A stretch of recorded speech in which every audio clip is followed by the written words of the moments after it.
Hi, everyone. We are live. Thank you for coming to this Ascension Roundtable again. I really appreciate it. And we have our panelists here, but I'm going to go to speaker view real quick. All right. This Ascension Roundtable subject is around spiritual bypassing. And if you were not familiar with spiritual bypassing, I am a master at spiritual bypassing. And that means I can see the silver lining in anything, the positive event. Like, so for example, oh, your dog died. I'm so sorry. But now your dog is free and to run around and healthy. And I thought being positive was a very good thing, but it was really bypassing the emotion. So that is what we're going to go into. I'm going to introduce the panelist. Roxanne, can you go ahead and say hello? Yeah, let me unmute myself. Hello, everyone. I'm Roxanne. Odyssey of Ascension is my YouTube. I'm a channel and here to put in my stuff about today's subject. So yeah, thanks all for coming, joining in with us today. You can hear me okay? Yes, thank you Sounds through so okay? much, Roxanne. Thank you so You're welcome. much. All right. Max, our beautiful friend Max, is actually in Italy. We were just talking to him earlier before we started the live. But Max, say hello to everyone. Hi everyone. Yes, I changed my surrounding tonight. It's a different place from where I'm usually being with you. I'm in beautiful Italy, Rome. So, well, yeah, and it's an amazing place, an amazing feeling to be in a changing air and sun and sky. So, especially in this time where we are confined, a lot of our right, we stay so a lot at home, and now I'm just not home, so I'm celebrating. Yes, and beside that, yes, worth, wealth, abundance. So I am doing my expertise in that. So welcome everyone. Thank you, Max, very much. All right, Kimberley. We were just talking to Kimberley earlier that she's in another lockdown in Australia. Go ahead and introduce yourself. Hi, everybody. Yes, coming from Sydney, Australia. We are in lockdown, but I was just saying that it's no big difference for me. So, because I work from home and we're still allowed to exercise outside, so it's all good and sweet. I am a counsellor. I am a channel. I am a light language alchemist, Reiki therapist. I think that's it. I wear many hats. But yeah, I teach the Ascension teachings, and it's very much focused on law of attraction and a heavy focus on law of oneness. So basically, it's a process of remembering. So if you want to work through your inner shadows, which goes perfectly with today's topic of spiritual bypassing, so a big focus on the work that I teach is shadow work. And basically it's a process of remembering, and we don't actually, gain enlightenment, gain psychic abilities. It's a process of doing our shadow work, going on the inner journey, and that's when we peel back the layers of the metaphysical onion, so to speak, and remember our power, remember our oneness state, and remember more of our abilities and specific reasons why we're here. So it helps to manifest joy and abundance in our reality. So that's the gist of it, and I'm happy to be here once again. Thank you so much, my sister. All right, my other sister, Nikki. Hi, everybody. I'm here in France, and I'm also an Ascension teacher, an energy therapist, and a light worker. And I'm here navigating reality, moving from fear into joy. and into love. And that's why I'm here. And I hope that we bring you something tonight. Thank you. Thank you so much, Nikki. And of course, my galactic brother, Summer. Can you say hello and introduce yourself? Absolutely. Hi, Isabelle. My name's Summer. Basically, I'm here to try to help out as best as I can. I identify myself as one of the new children, and I have my own unique perspective on awakening. And that's good. And that is why we are here. We are all here to give you different perspectives with all of us, because I'm like, for me, I'm really big on magic and science. To me, it goes hand in hand. But we gathered this roundtable of like-minded folks to help you, because really, who cares what we think? It matters what you think, what you believe about yourself. And that is why we're doing these calls. Kimberley, would you like to do a little sound alchemy to start us off? Oh, sure. I was going to say, would Max like to join us? But he's in Rome, so he probably doesn't travel. I don't have them with me, sorry. Well, I thought about it, but... well, in that case, Roxanne, perhaps, I don't know, would you like to use your flute? Just while, just for that few minutes, that moments when I get to the trance state, perhaps? Up to you, of course. Don't have to. Just let me know when you're done. All right. Hang on. All right. Well, actually, before we start, I might want to, for the intentions, because it's light language, so I actually imprint the session with the energy. So it helps to activate more of your dormant DNA, helps to raise your frequency, helps to bring more of those shadows up to the surface for us to transmute. So I like to think of it as meditation on steroids, basically. So if you are psychically sensitive, intuitively sensitive, you might experience energies within your body or not. Doesn't mean it doesn't working if you don't feel that, but that is a lot of feedback that I get from people. So because the topic is on spiritual bypassing, why don't I set the intentions for us to have courage to face our inner shadows, for us to be able to sit with them and feel them and to process. Any other intention? Yeah, own your shit. I love it. Own your shit. Right. Let's do it. I know. All right. Well. All right. So, the beautiful sounds of Roxanne and her flute, and I'll be with you in a moment. I'll go in my trance state, bring through the Elohim.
suiti shuiti. Itu itu itu suiti kui. Itu suiti ku. Itu kui.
Iti sutuhi.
Take a deep breath in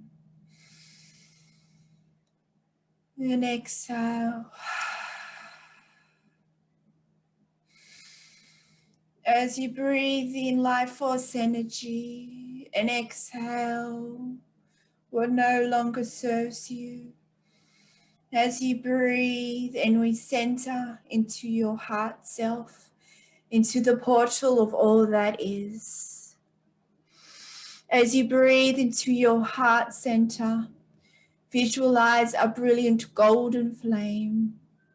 This is your divine essence, the connection with all that is. It is connection with your source self, the connection with the universe, to all that is. For you are one, and all connection is the one is within. And as you breathe and exhale, see this brilliant golden light shine brighter and brighter as you feel the connection within your heart, the connection with yourself, knowing that all fear is a journey to allow you to remember the love that you are, that all fear is an illusion, and it is in this journey inwards where you embrace the fear to see it as the illusion for it is, to see it for the teacher that it is, to see it for the gift that it is, to see it as a dimensional version of you that needs your love, that needs your acceptance. As you reclaim all parts of you within your heart center, as you reclaim the love that you are in all dimensions throughout all that is, you remember that all that remains is love. As you breathe and exhale,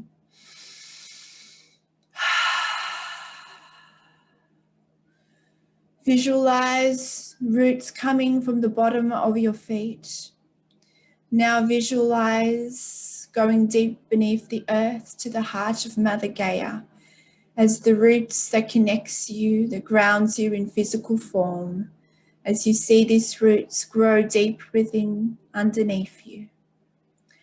And then you see a brilliant rose pink light. It is the heart of Gaia. It is the heart of your mother. It is the heart of the mother of all here in physical form.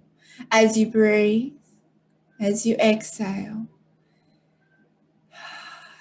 see the roots merge now into this brilliant rose pink light as she sends you her love, as you give her thanks for this connection, for this interaction, for this experience of life. And then she sends you her grounding activations to assist you to bridge the spiritual and the non-spiritual, as she gives you activations for you to balance the non-physical and physical in reality, as it is one. Breathe and imagine this light as a brilliant rose pink with gold flections as it travels back up the roots beneath you, travels back up to the bottom of your feet, as it moves up your entire being, as it moves into your heart center, where it explodes with the rainbow of colors, as this light shines throughout your entire being, all the fractals of source energy. As you breathe and ground into your physical playground, remember this connection, remember the journey inwards, remember that you are loved, remember that you are one, remember that you are not alone, for you are all that is. It is with such love that we come through to allow you to remember your love and your oneness state, source expression. Farewell.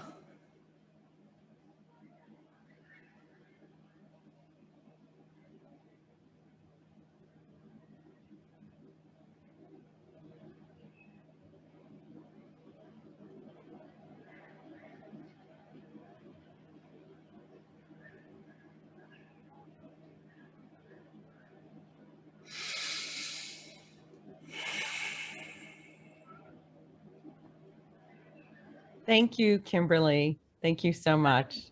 Welcome back, everybody. You went on a little journey.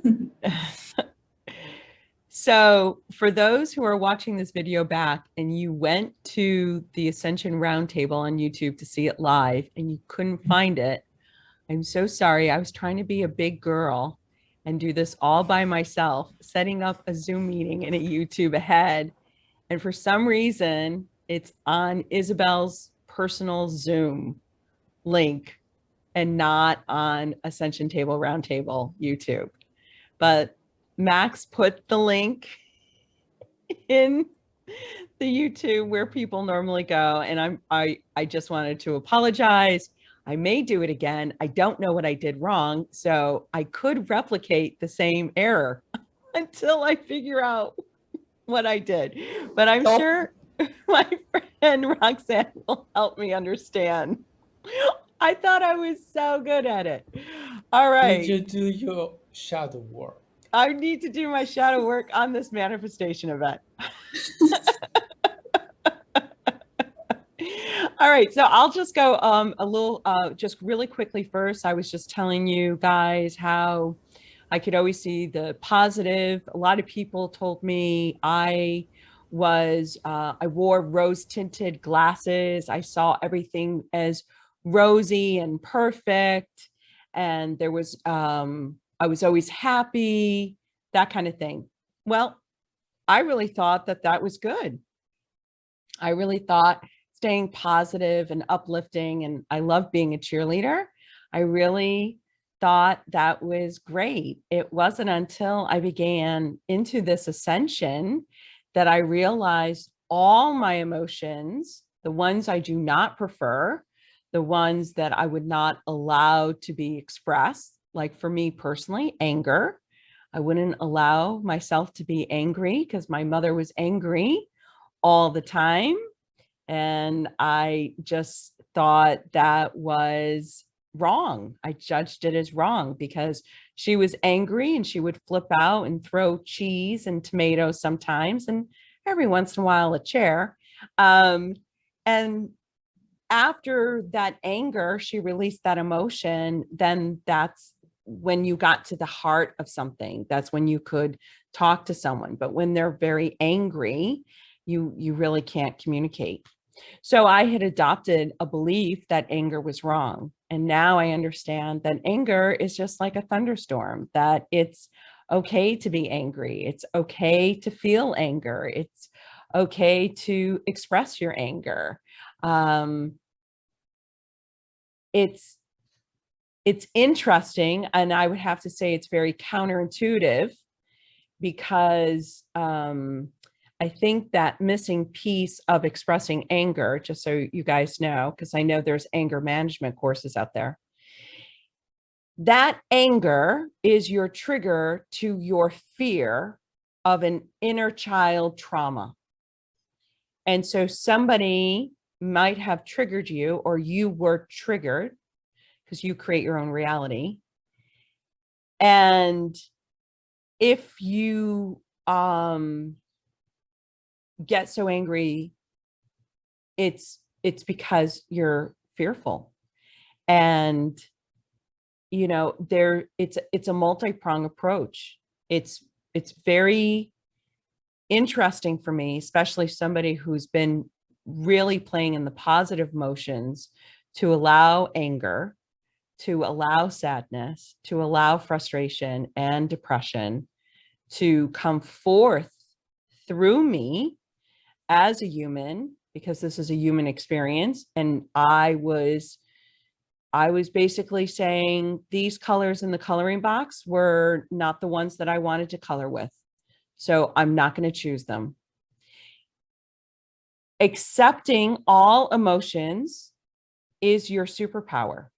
And it's uncomfortable, especially when you have adopted a limiting belief that anger is wrong.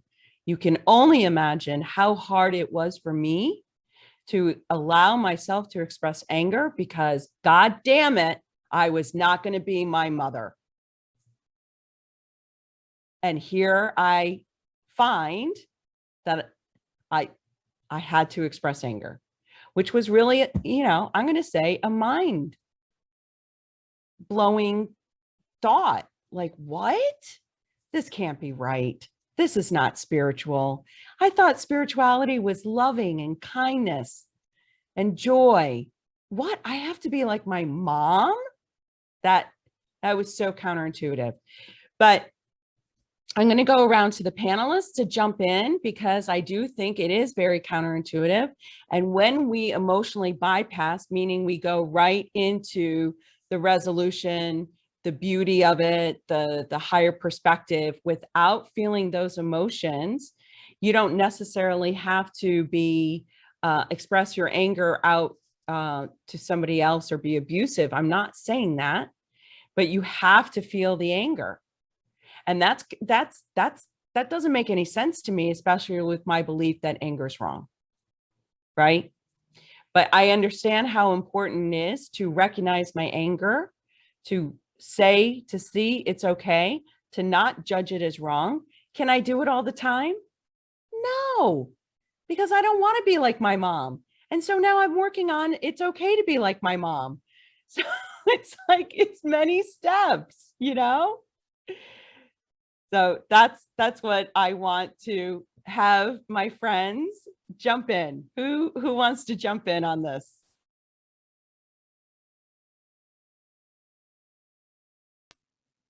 So let's jump in on humans. We got a great habit of labeling everything. We just got to explain everything because we see everything as conditions. Reality is unconditional, therefore it's unreasonable. We assign reasons to everything, and those reasons give us identity. Identity gives us meaning and gives us purpose because we're born separated and we know the value of our existence no longer our self-evident I am. We work back to that blah, blah, blah, the shadow work, the anger. Let's do something. Let's all be awesome for a moment and move your emotions aside the best you can. It's a very valuable habit. And I want to look at the value of creation. Anyone who claims anything beyond the human reality is bullshitting themselves. So here's the only place in my reality. Everything is subjective. You have your rodeo. We don't know what else is out there. So how do you know this isn't the only place we get to be angry? How do you know that? Then maybe this is the only place we get to find suffering. The only place that we condition our joy on a perception, not a natural state, on a perception.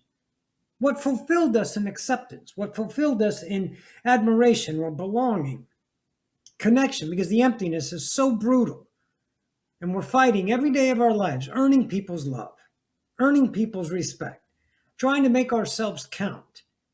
See how many fucking likes we got. Get it? It's awesome. This is a great ride. This is a master class. This blows Willy Wonka's Chocolate Factory out of the fucking water. This is a master class of unequivocal comparisons of all incarnations. And I can only say that because I'm here. I'm not out there looking at it. Because if you're out there looking at it, you ain't here. Make sense? So if we're here and we're looking at anger, don't get mad at anger. Embrace it. I embraced anger until I laughed about it. Sometimes that took a few days. Sometimes it took a few weeks. Sometimes it took many times of getting angry or suffering or hope. Can you imagine hope? Are you fucking kidding me? Hope? Implying doubt of your own existence? Oh, but a human hope is awesome. It leads to things. It gets you up in the morning. See, that's the experience. But once you realize you can't die, there's no end to you, you are invincible, then what are you hoping for when you know you're enough? Then anger becomes an experience instead of a trigger.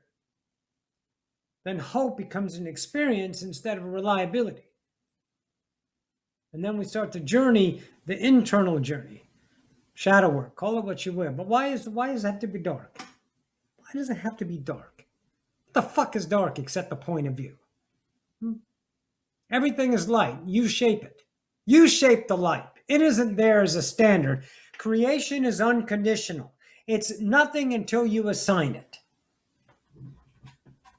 But I mean, it's not neutral, empty. Oh, no, no, no. We're not creators that go, oh, I think I'll do this and I'll do that and I'll just paint my things with lollipops and rainbows. How's that working out for you? Right, Elizabeth? Right, Izzy? Being all positive, and why am I not getting positive back? God damn it. Well, because it doesn't listen. Creation doesn't listen to hope, prayers, or actions externalized in hope of acceptance. What it does listen to is what you are by nature in that idea of the human experience. So what did I attract like you? Reasons to be angry. Oh, God, yeah. Right? So what did me and you, Elizabeth, what did we do? I called you Elizabeth, Isabel. What did we do? What did we do? We got angry and we kept on fighting. And for me, I wanted to prove, why are you mad at me? I'm doing everything that you wanted me to do. I'm doing this. But see, then I saw something. Oh, what did I see? I was a dependency to them. I was their drug. Because if I was not what they expected me to be, then they can't have that relationship of disappointment with one of their kids or their misery through that. Because I fulfilled an identity. Make no mistake about it. This is my journey. It's incomparable. Look at your own shit. Own it and accept it. So the minute I stopped allowing myself to be angry and not assigning it to my mother or my father, my brother, or anything that made me angry, and said, wow, that's my emotional experience, that I get to have that because I can't get it anywhere. It's not available in any density or any galactic corner. It's a perception birthed in an idea of not knowing the value of your own existence of creator, one and all. It ain't over there. I'm all of it. I'm God. Hi. Go to the mirror and say the same fucking thing. But we don't know it on the journey until we awaken, and then we realize everything that we were was the experience, not the scripture, not the outside. It was the journey, the master. So these dark shadows, these things are enlightenment, because we can't get it anywhere else. We signed up for it. We're doing it. And we're absolutely forging ourselves in the unrelenting, unstoppable now that will always be there for us through the all forever. So own your anger. Don't assign it anymore. It's not them. They're lost. They're separated. But I know it feels good to get mad. It feels good to say, I'm this and I'm that and I'm that, because you don't know how to love yourself. So you clamor and put all these things on you to know you're enough when your existence is enough. That's permanent. Right? But all of this is just words until the singularity starts to understand, I create my reality. And I'm not talking about manifestation. You can do that. You can do the magic. Look, I have this. I have TVs. I have bank accounts of unbelievable amounts, right? I've got that. Yay. But what I don't have is understanding my experience is directly related to how I view things. And if I view things in polarity, then isn't my reality going to be scoped to that? Well, yeah. But if I start dismantling my polarity, seeing it's mine, I will create the relationship to reality in such a different way.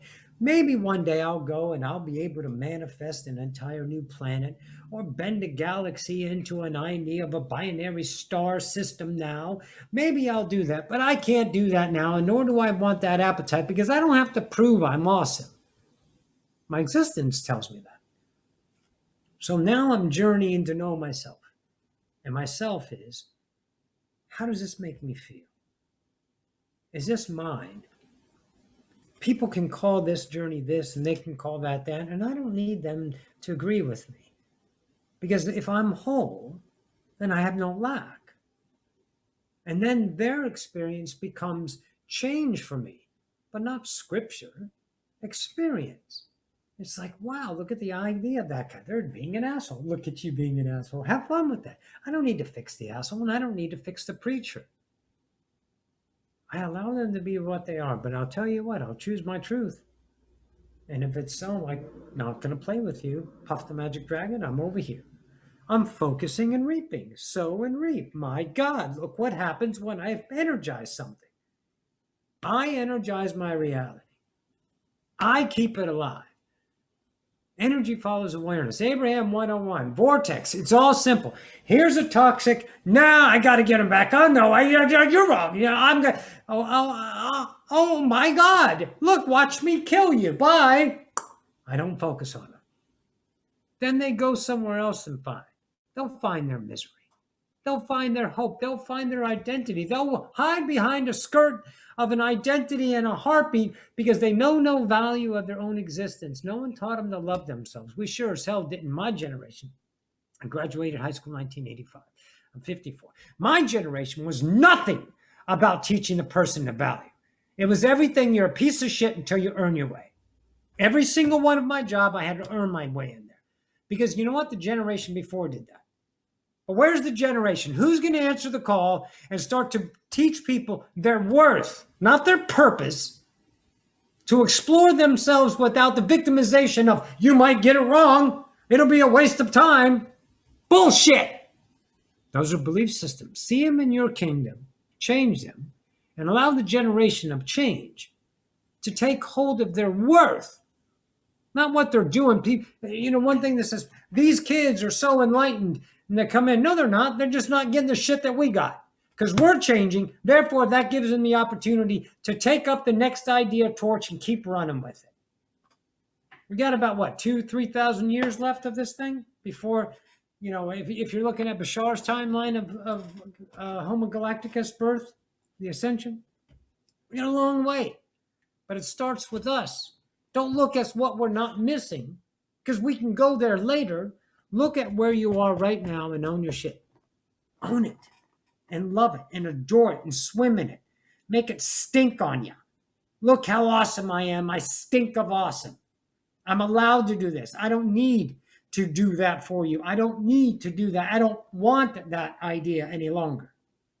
Look at the way you literally create your reality.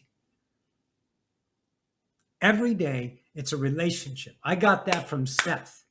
You create your reality through your relationship. Your opinion is how you experience. If you see me as something, that belongs to you. If I see you as something, why would you want to change my mind?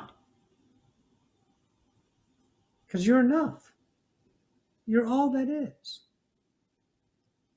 Journey well, masters. Own your shit. Go ahead. Thank you so much, Roxanne. It is. And, you know, that actually helped me. That's what I was starting to do with anger, was seeing it as an experience, that it's okay to have that experience and not to judge it. But you're absolutely right. When you go into polarity, you start judging. Does anyone else want to jump in?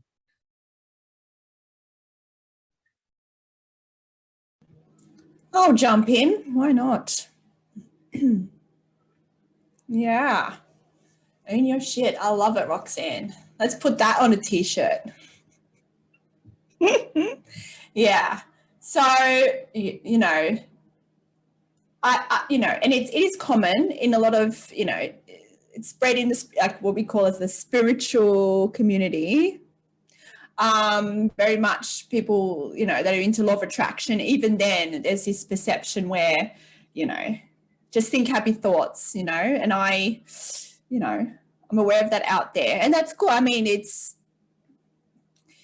look, seeing the higher perspective, yes, that's part of it, but to be able to really authentically see the higher perspective, not just fake it, but really see the higher perspective, you do need to look at the inner shadows, because what happens, you can think all the positive thoughts you want, it's still going to be in your energy field and you're still going to be triggered by it. It's going to pop up and show all its colors, and it's all good, like it's all fine, there's no wrong you can do, right? You know, and I've seen with people who are, you know, or you might call us kind of in a leadership realm, and, you know, just think the happy thoughts and so forth, and then And it's okay if you're angry. It's okay to have all these kind of negative emotions, but it's like if you don't do the inner work, you don't become aware of it. That's the thing. So it's awareness is the key. So it's okay if you're aware that you're angry. It's okay that you're feeling like this, but it's you know, when you're not aware of your triggers, when you're not aware of this, you're being angry, that you've got a limiting belief, you know, it'll pop up. And, you know, this is what causes suffering. And you don't have to suffer. You can be angry, you can be sad, you can have all the negative emotions in the world, what we call as negative emotions. But you can still have that and not suffer through it. It's possible because it's how we perceive fear, you know? And yes, spiritual bypassing by just thinking of the positive, yes, it's like putting a Band-Aid on the wound, right? It's like, oh, okay, well, it's too painful now, so let's just whack a Band-Aid on. Ooh, let's think of all the, you know, all the positive, and then, but you don't, you know, but what's happening is that you're repressing that within you, in your energy field. It doesn't go away, it stays in your energy field, and it shapes your reality because you are energy. Your reality is energy, and your reality reflects who you are, your frequency, right? Yes, we are unique frequencies of source.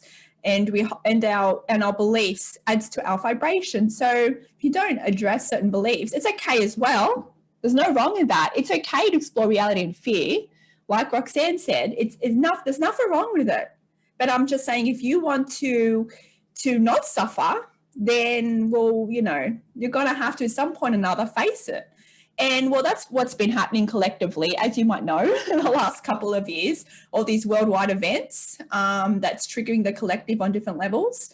It's kind of allowing, you know, all our repressed limiting beliefs and fears that we've held in this life and other lives come to the surface, right, for us to address, right? So it's all for us, and it's allowing us to ask those existential questions, right? Like, who are we? You know, where does my true happiness lie? So we've seen this collectively on a global level, that all these events that's happening, it's allowing us to do that. So, you know, it's a very powerful process, but it's about understanding too that you, like what Roxanne said, you are enough. You are perfect exactly where you are in your journey. It's okay if you're full of fear. It's okay you're aligned to victim mentality. It's fine, because guess what? You get to explore physical reality, and perhaps you wanted to explore that. So there's no wrong here.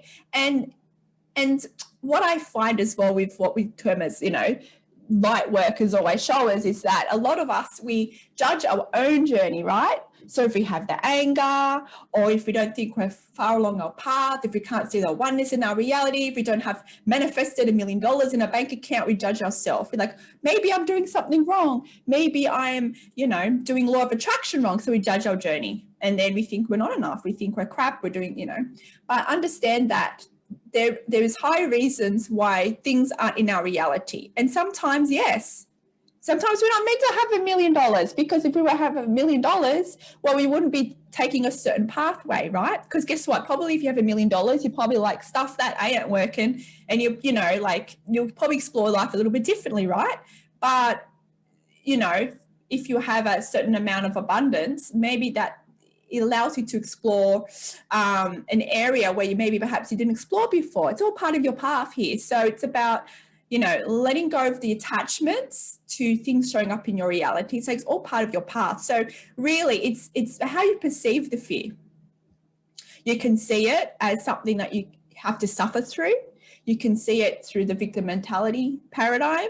You can see that, oh, poor me, the world's happening to me, and this person is causing harm to me, right? And that causes suffering. Or you can see it was like, okay, I'm feeling fear in this moment. Guess what? They're a master teacher. They're playing a role for me, because all beings here, so even those that you feel victimized, even though, you know, everything in your reality that triggers fear in you, guess what? They're parts of you. We are one. So if you feel fear in relation to another person, well, guess what? That person is you. So in higher truth, you are fearing a part of you. There's a part of you that you are not loving, that you are not accepting. So our shadow selves, we talk a lot about, you know, shadow works and doing the work, owning our shit, right?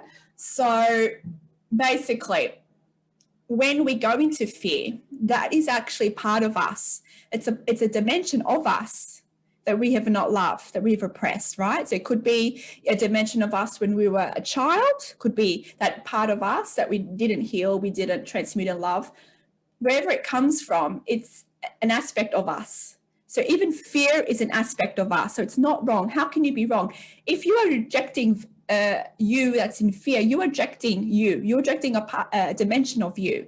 So if you know, for you to align to the oneness and divinity that you are, if you want to remember, that is, you don't have to remember. You can be here and live in victim mentality. That's fine as well. But for those of you who want to remember who they are, who want to remember their divinity, not just conceptually, but that really embrace it and know it, you know, it's about, you know, really loving those aspects of us. So when you're in fear, bring it into your heart center. What happens if you can let go of the resistance to feeling the emotion? You open the channels up so you can communicate with that emotion, because that emotion is a version of you. So when you feel the fear, let go, feel it. If you need to cry, cry. If you need to shout, shout. You know, hopefully not, you know, to someone, but hey, if that's your prerogative, then okay. But just feel it within the body. And by you being able to feel your emotion, you'll find, you'll let go of the resistance, you'll be able to see the gift within it. Now, this is counterintuitive, right? Because especially with the law of attraction stuff, we might go, okay, if we really feel the emotion, we're going to attract more of that into reality. But no, because if you don't deal with it anyway, it's still in your energy field. So it's about really being brave, embodying that emotion, feeling it, and you'll find you can then communicate, because that's a part of you, right? So you can ask it, okay, what are you trying to show me? What is it that I have not healed? What is it that I'm not loving within myself? Communicate, open a dialogue. What is my belief here? Right? Because all this process is bringing the unseen into the seen. It's about bringing those aspects of you that you've rejected, that you've not loved, could be reflected in another person or, you know, in other areas of your life. And what you're doing is that you're being creating unconditional love with those aspects of you. And that's how you remember oneness. That's how you embody this physical reality. Because guess what? Being here in this reality, you're so highly advanced. Yes, only the most advanced beings are living on earth right now. So if you're here living and breathing, guess what? You are very highly advanced. All right. So in saying that, this is a playground. We're meant to have fun. And along the way, yes, sometimes it doesn't feel very fun. But, you know, we get to experience all these emotions. We get to experience all these dynamics. We get to experience amnesia. We get to feel separated. But as you do this journey, as you do the inward journey, do the shadow work, you start to realize everything is connected. But, you know, it does take courage, because, yes, sometimes it does feel scary for you to sit in that emotion. But if you can allow yourself to bring it into your heart space, to breathe into it, you'll find it's not as intense. It's just the fear of fear itself. If you can sit with that emotion, release it, open the dialogue, you'll get your answer, because you're communicating with a version of you that needs your love, that needs your acceptance. So basically shadow work is the process of loving all dimensions of you and all aspects of you within yourself and reflected in another, because all others are you. So if you get triggered by negative emotion by another, well, that person is highlighting an aspect of you that you are not loving, right? Law of reflection. So if you want to, you know, embody the love that you are, then, you know, it's about changing your perspective to fear, knowing it's okay, right? It's all good here. Like it's just in this journey, this expansive life journey, just, you know, embracing all your emotions. But if you can change your perspective to fear, it'll be more easier for you to face fear, because often we're just so fearful of fear itself. But if you can go through life thinking it's okay if I feel fear, okay, I have guidance to do something, even though it's scary, but it's going to be okay, you know. Yes, you're going to feel fear, it's okay, you know. And if you can see fear for a teacher that it is, as in not something to harm us, but to alert us to a part of us that we're not loving, to allow us to, you know, it's basically a polarized system, right? The fear and the love, right? And it's a catalyst for expansion. This is how all the universe is created. This is how physical reality exists. It's polarity, right? So for us to expand our consciousness, to expand the universe, all that is, blah, blah, blah, blah. It's the polarity system. So you can use fear to your benefit, right? It's coming from a transformation place from the fear.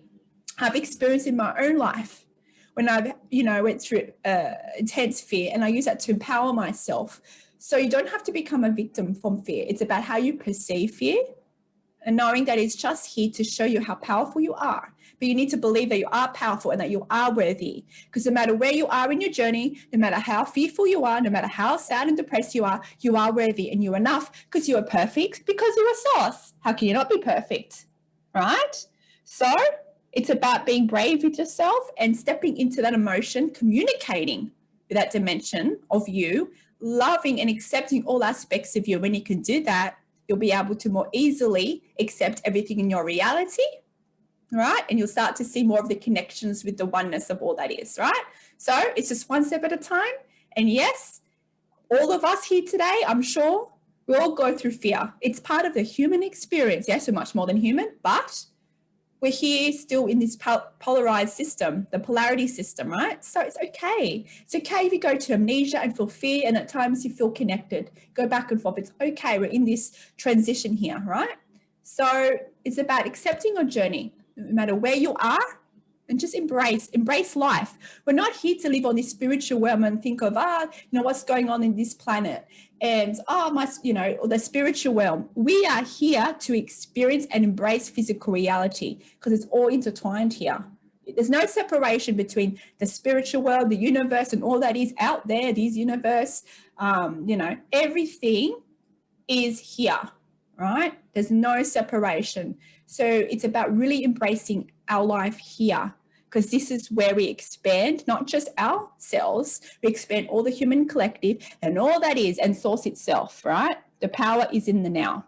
So yeah, just go out, have fun along the way, and have a balance here. Process your shadow work, own your shit. I love that. Put it on a t-shirt.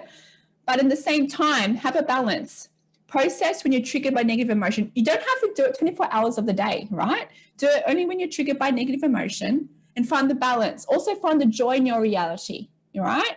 So that gives you the balance, right? So yeah, go play, friends. Thank you so much, Kimberly. Thank you. That was a lot of information in there, but very helpful. I hope everyone found that very helpful. Nikki, do you want to jump in? I'd love to. It's so funny because Isabelle and I have a course that we're teaching. It's the Ascension Teachings and Integration. And we just had our course on shadow work and emotions, feeling your emotions. So it's like, it was great to hear Kimberly talk about all the stuff, because that's exactly what we did. And we did it as a group, and it was super powerful. So I kind of wanted to bring it to the personal because, it's more fun for me. And I'd like to talk about my journey. So, I drank a lot and I did everything before I was 30, like everything you can name. I mean, I didn't go to jail or anything, but I did a lot of shit. And I stopped drinking when I was 27, and I went into AA. And they told me, that I needed a higher power. So source was something outside of myself. And I hung on to that for a good many, many years. And they also told me that a grateful heart would never drink. So gratitude was the priority, right? Helping others and practicing gratitude. And as I went along in my journey, with many, many, many teachers, I discovered the law of attraction with Abraham Hicks in 2007, I think, something like that. And Abraham was talking about cultivating gratitude and appreciation. And I had this incredible muscle of gratitude, like everything, if I had a friendship and the person, did something that triggered me, I just, I pulled out my little toolbox, and I rationalized and said that she didn't have all the tools. I was taking, in fact, I was taking the spiritual high road. Okay. I wasn't feeling my shit. I was going that spiritual route where seeing, everything, sugar coated, whatever.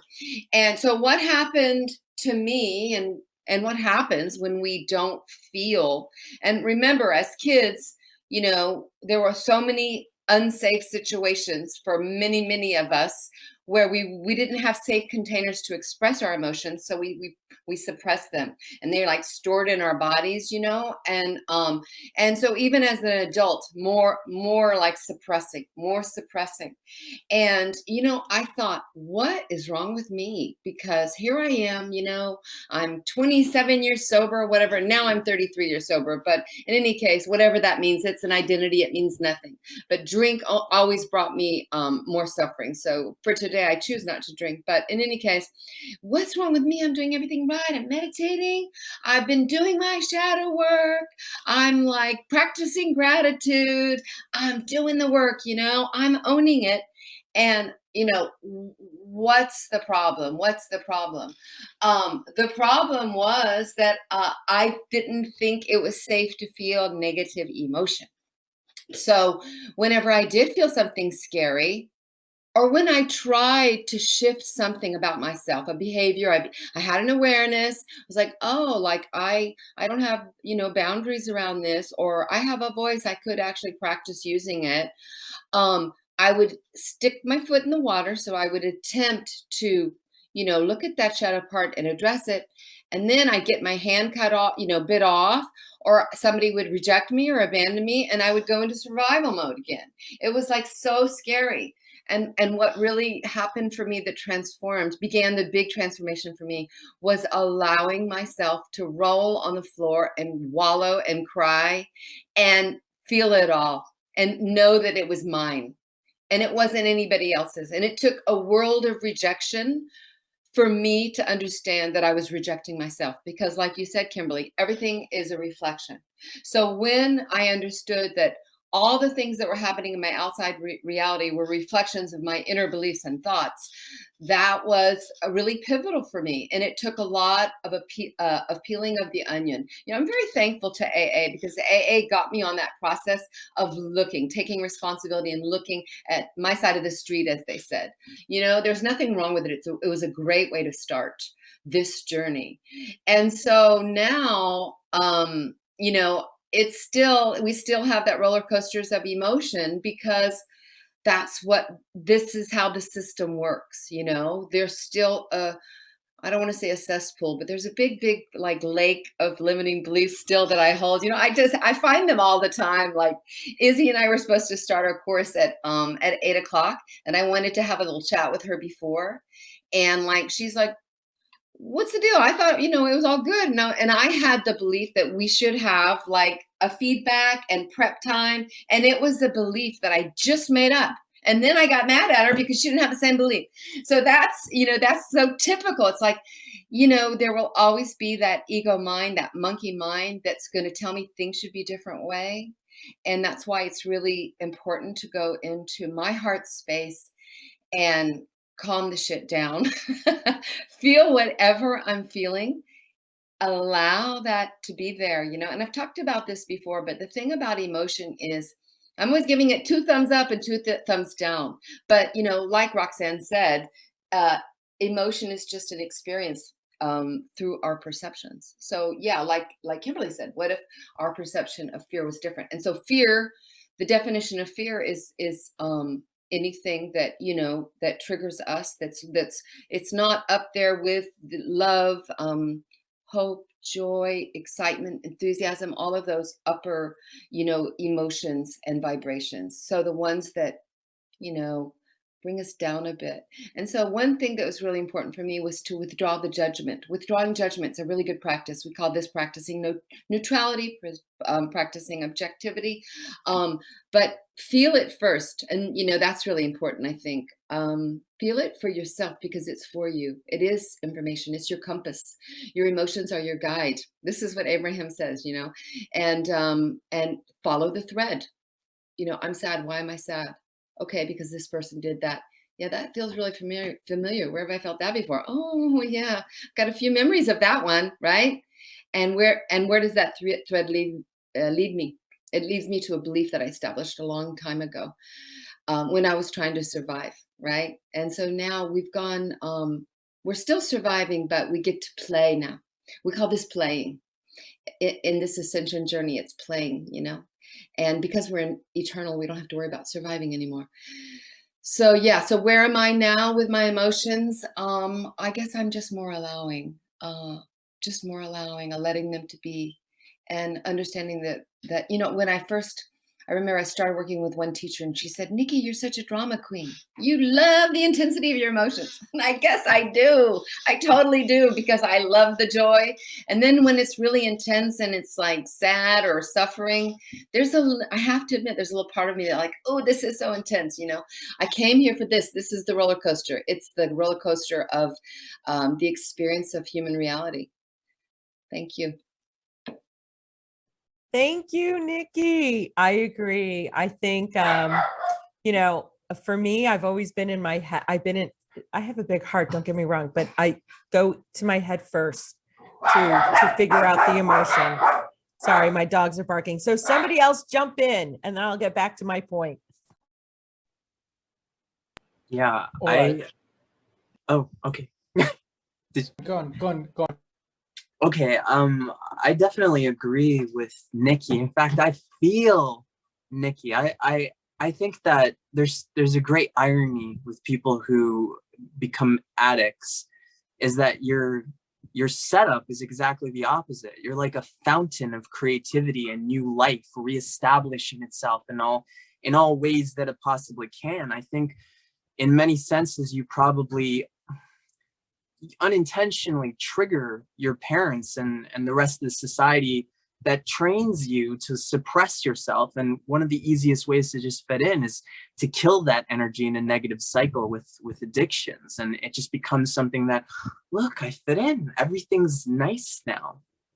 And I think that there's a great fear in society and really feeling everything deeply.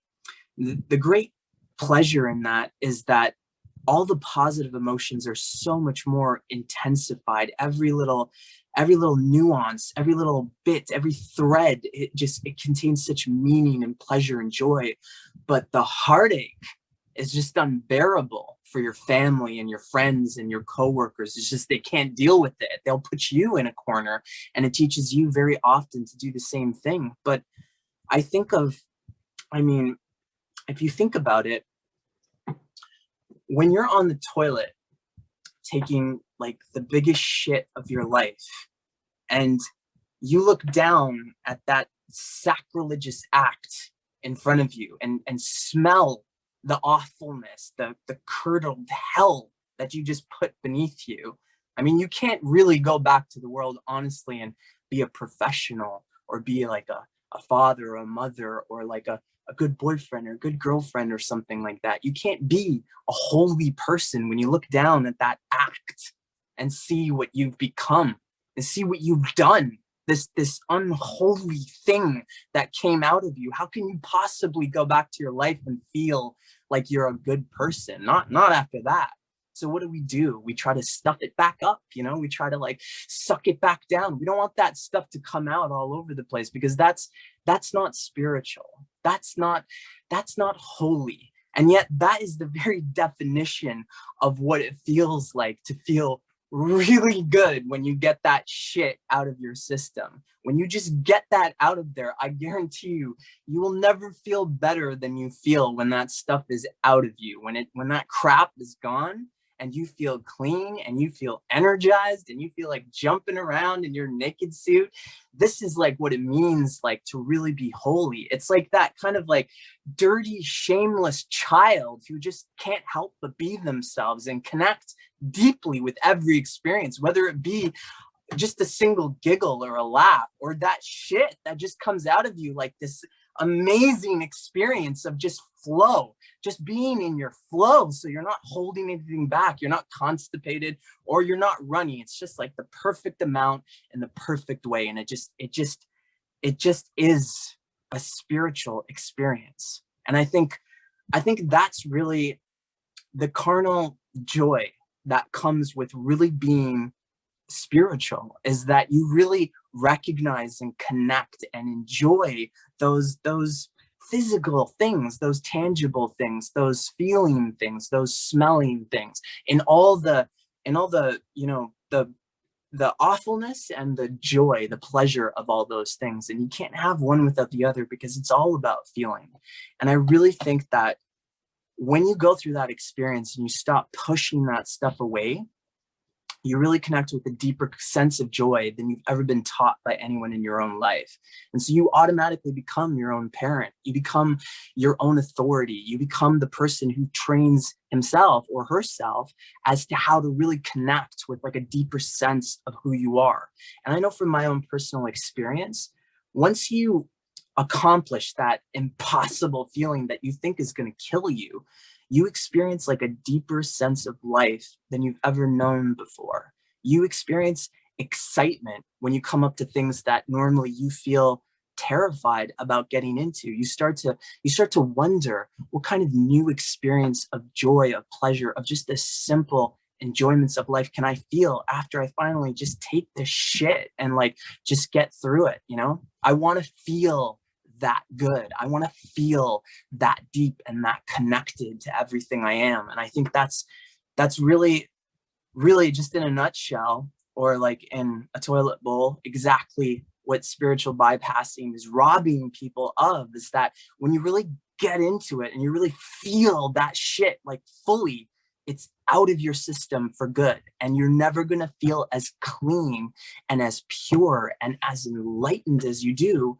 without actually passing that crap through your system. But the more you try to stuff it back in, you're just trying to be unnatural. You're not really trying to be what a clear vessel would be for spirit incarnate.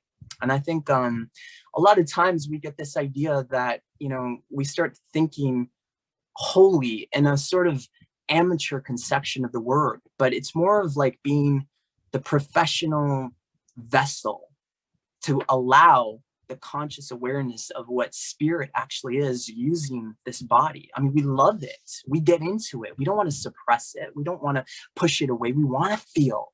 We want to feel everything that deeply. And I think that's just like, there's nothing really better really from a human perspective. I think it's part of the reason why a lot of people love acting so much, why they love, even if they can't act, why they love seeing an accomplished actor get into it, because you see the nakedness that's required to really embody a personality structure that they aren't, that they can embody things. They can embody, you know, rape. They can embody, you know, tragedy, disease. They can embody the worst traits of humanity and still just be the actor on the other side of it.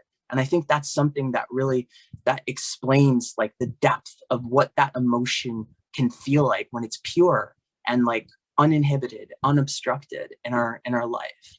So embrace it, like look forward to those bad things. When things go wrong, just get into it, allow that. And once you do, once you pass through, whether it be by force or by decision, once you're on the other side of that, I think you will have the excitement you need to look forward to anything that seems like an impossible issue, because you're just about to unwrap a brand new Christmas present.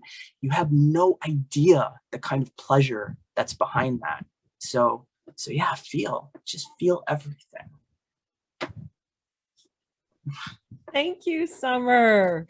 I love that. And I kept on getting humanness, being human. Being human is embracing all of it, everything. So thank you. Max? Yes, so I took some notes.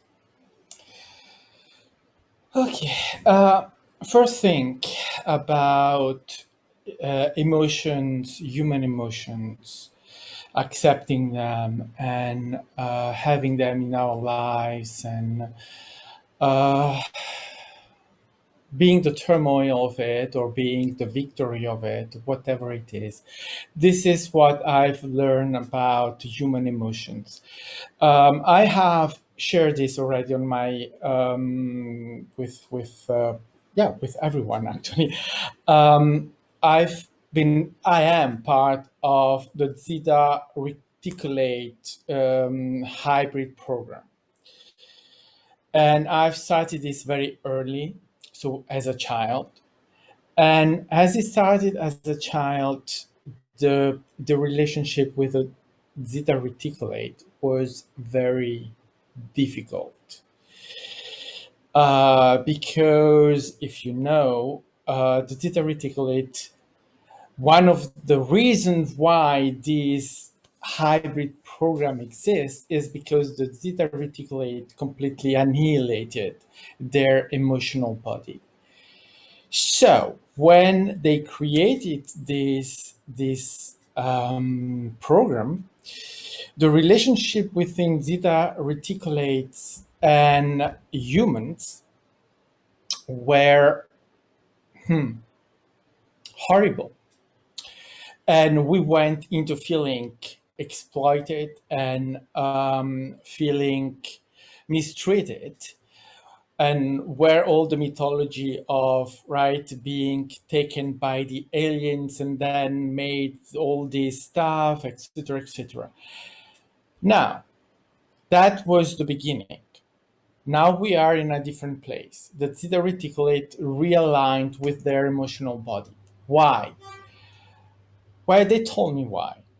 They realigned their emotional body because of their relationship with human beings. They were not aware of their emotional body not being there anymore because they didn't have it, and they didn't need it, and they didn't think they needed it, and they didn't know they needed it, and they even didn't know it existed. However, with the relationship with the humans, they were unable to relate to the emotions with the human emotions, because obviously they do not know human emotions, but they were able to understand that they needed to realign, to reinstate their emotional body, not because they needed it in the exchanges with the humans, because, well, that was already happening, and at that point it was not the factor that could make it happen, but simply because in the relationship with humans they were able to see emotions as they are used, and has the human experience through emotions is built. And so they realized that it was something that was worth experiencing. They're not experiencing human emotions, that's our emotions, not theirs. They have their emotions, which we cannot experience and we cannot understand. It's not human. So, but nevertheless, that is now something that is there. So human emotions, when we try to underplay them or to just say, oh, it's useless, we have to just let go of them, or, oh, why am I this? Why am I that? And that is, it brings me to this and that. Yeah, all right, but still, it's the human experience. You are having it, have it, accept it. Because if the Zeta Reticulate came to that conclusion by seeing us, it means that there is something into the emotion that is useful no matter what being you are. Other thing, spiritual bypass in the spiritual community or through COVID.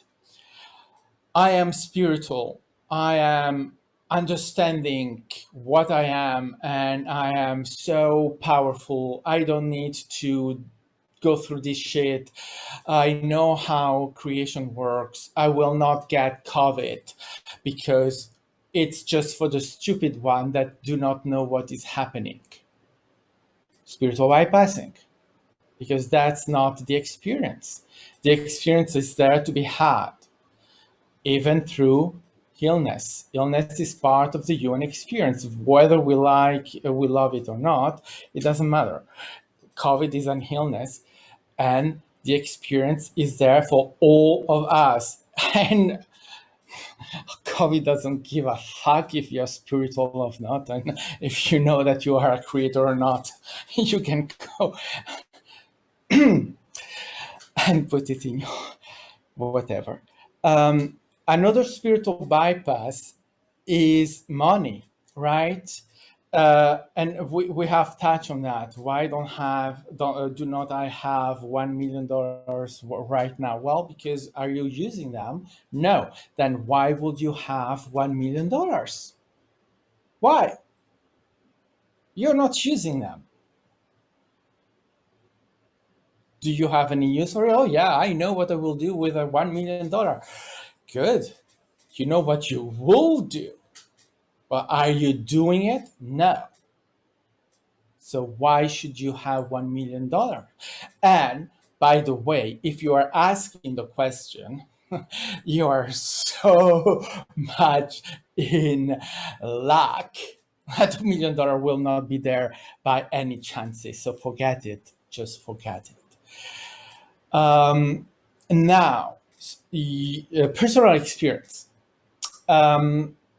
I'm right now in Italy, and as I came here, I knew that, well, first of all, I am out for the first time in months, so just being social is just a new experience. It's like the first time in my life ever that I have a social life, because I had completely forgot what a social life is.